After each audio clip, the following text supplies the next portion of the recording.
Bom dia, eu me chamo Aislane e eu vou apresentar o meu projeto de pesquisa intitulado Avaliação fitoquímica e potencial antifúngico do óleo essencial hidrolato de Varronia curaçávica e Xylopia cerícea coletadas no sul da Bahia.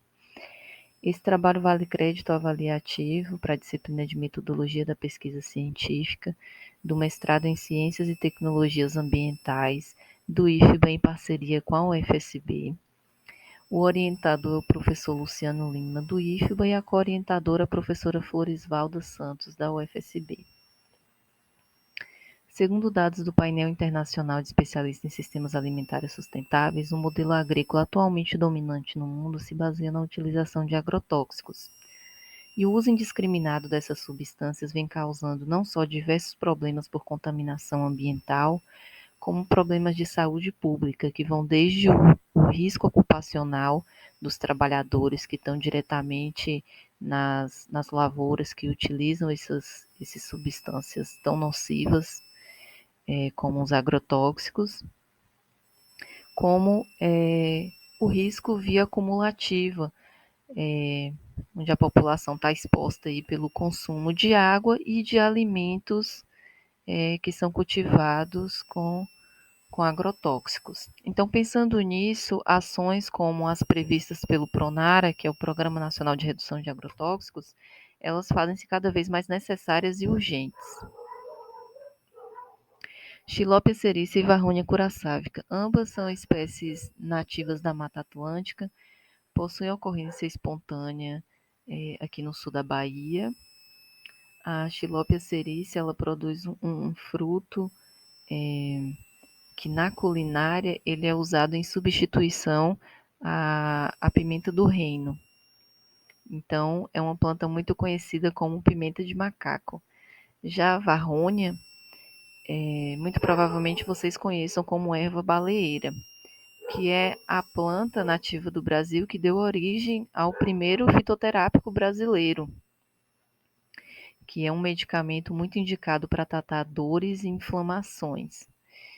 E leva como parte da sua composição o óleo essencial da Varronia. Então, ambas as espécies também possuem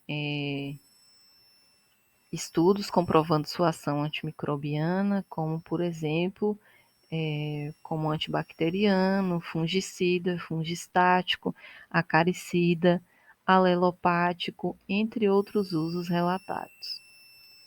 Ambas as espécies possuem aplicação tanto na indústria farmacêutica e agronômica devido à sua ação antimicrobiana, né? E nos últimos anos, o uso de compostos naturais de origem vegetal, como os óleos essenciais e os extratos, eles vêm ganhando notoriedade entre os métodos alternativos para o controle de doenças em plantas.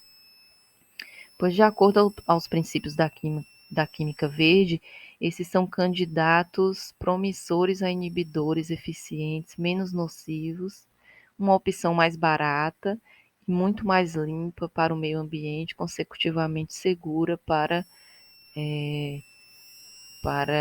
a vida. Muito em decorrência também das características aromáticas e antimicrobianas dos óleos essenciais, esses têm encontrado diversas outras aplicações, né? Como na indústria do cosmético, sanitária, alimentícia. Os óleos essenciais e os hidrolatos, eles são frutos da destilação. Os óleos essenciais, bom, ambos possuem aspecto líquido, né? Mas os óleos essenciais, eles são voláteis. É a fração lipofílica da extração. E tem como os principais compostos os terpenos, os sesquiterpenos e os compostos fenólicos. Já o hidrolato é a parte agosa codestilada. Na indústria não se tem muito valor, então esse hidrolato, né, que é um subproduto da destilação, ele geralmente na indústria ele é descartado. No entanto, ele é rico em compostos polares e hidrofílicos que costumam ser possuem grande quantidade de amidas, aldeídos, ácidos carboxílicos, além de pequenas frações dos óleos essenciais. Dos objetivos geral, então, avaliar o perfil fitoquímico e o potencial do óleo essencial hidrolato de Tilapia cerícia e Varronia curaçávica como agentes de controle dos fitopatógenos Fusarium oxysporum cubensis e Aspergillus caricae. Fusarium oxysporum, ele é um fungo sistêmico que afeta o fluxo de seiva e toda a extensão. Essa variedade Oxysporum cubensis, ela é muito comum em plantações de banana, o que por vezes acaba inviabilizando o plantio quando é alastrado, né, por essa doença.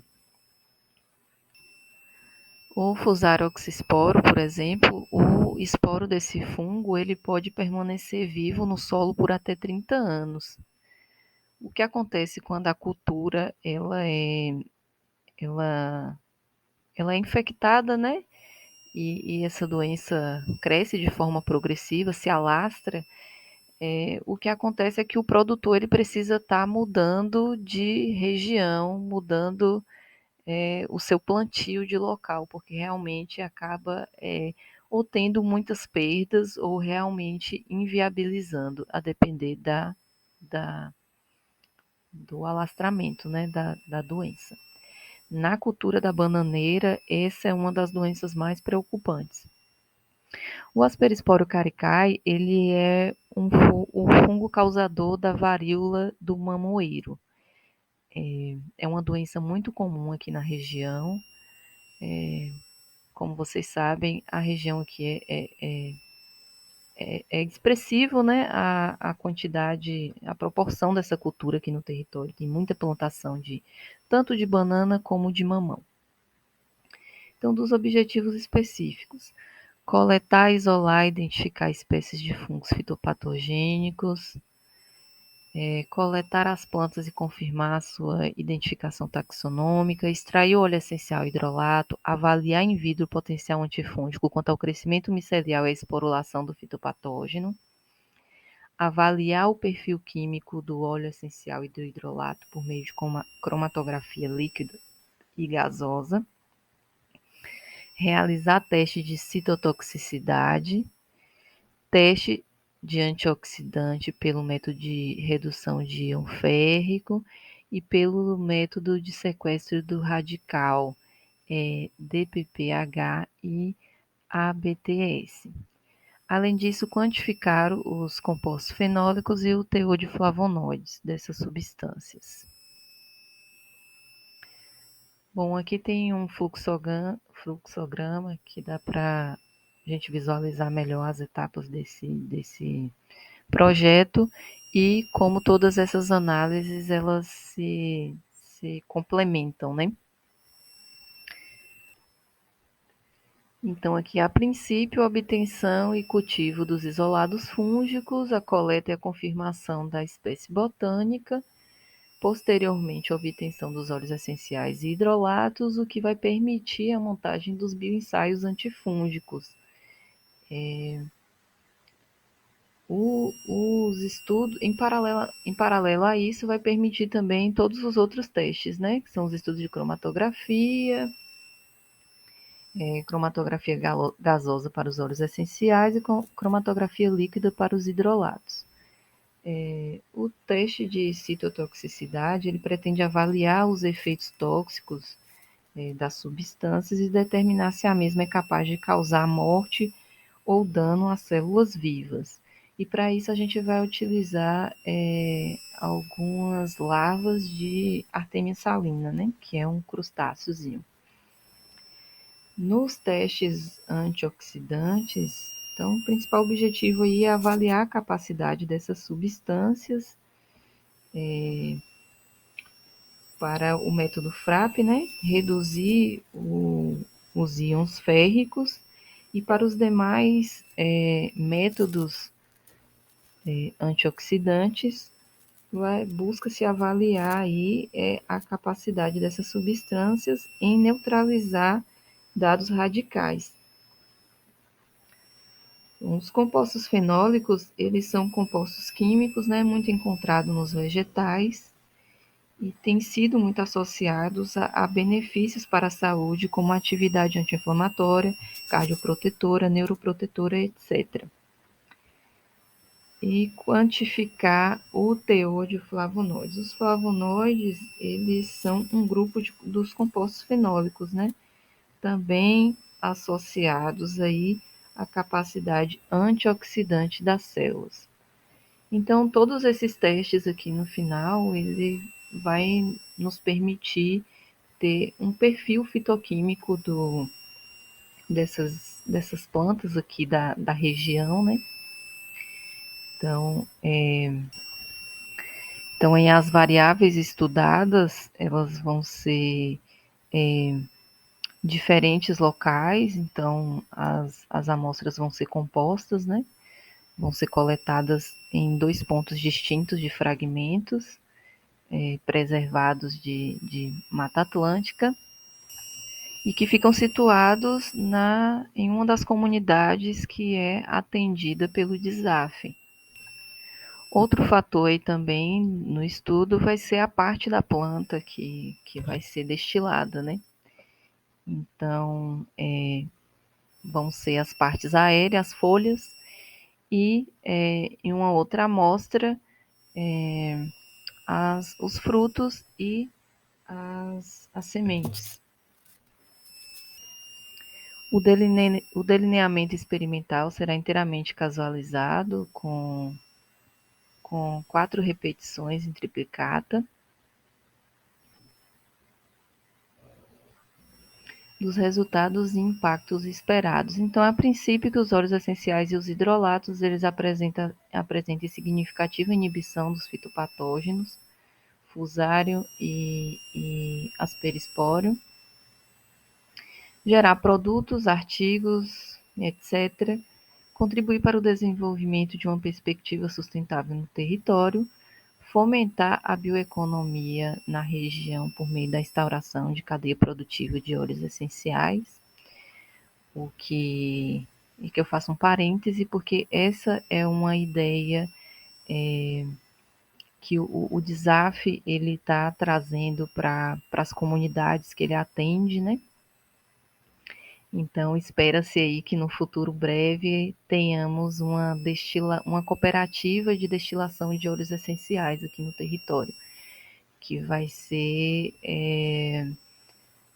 que vai ser utilizada por essas comunidades agrícolas. E ainda sobre os resultados e impactos, né? É contribuir com o desenvolvimento de estratégias de conservação, preservação e uso racional dessas espécies, bem como para o melhoramento genético, caso necessário, né? Dos resultados e impactos esperados. Então, em suma, essa combinação do conhecimento fitoquímico e do potencial antifúngico das populações nativas dessas espécies aqui do sul da Bahia, elas trazem benefícios significativos para o desenvolvimento de tecnologias ambientais, porque pode vir contribuir para o desenvolvimento de bioinsumos que venham atuar no manejo integrado dessas pragas. Então, essas pesquisas, elas não apenas contribuem para a redução do uso de agrotóxicos, mas também promovem a conservação da biodiversidade, incentivam o uso racional desses recursos e abrem caminhos para um futuro mais sustentável. Do orçamento e fontes de financiamento. Esse projeto, ele é um projeto de interesse, tem apoio financeiro do projeto DSAF, que é o projeto de desenvolvimento socioambiental para agriculturas familiares, que é fruto de uma parceria entre o Núcleo de Estudos Agroecológicos, o NEA Pau Brasil, da UFSB e a empresa Veracel Celulose, das viabilidades e limitações em potenciais. Então, primeiramente das viabilidades, né? Os laboratórios, tanto da UFSB quanto do IFBA, muito bem equipados com a maioria dos equipamentos que utilizarei, que precisarei, né, para estar realizando essas análises. E a parceria, né, com pesquisadores de outras instituições, porque esse projeto é um projeto grande, então já se tem essas parcerias, né? Algo muito importante quando se vai fazer análise de cromatografia, porque primeiro porque os laboratórios daqui não têm esse equipamento, é um equipamento muito caro, mas então por meio dessas parcerias, né, espera-se que aconteça de alguma forma, né, essas análises. Então, das limitações potenciais é a falta de insumos e de recursos, né? Acho que é um medo comum para todo mundo, que falte alguma coisa que inviabilize a sua pesquisa. Bom, aqui na sequência tem algumas referências que eu utilizei para a construção desse trabalho. Muito obrigado pela atenção de vocês.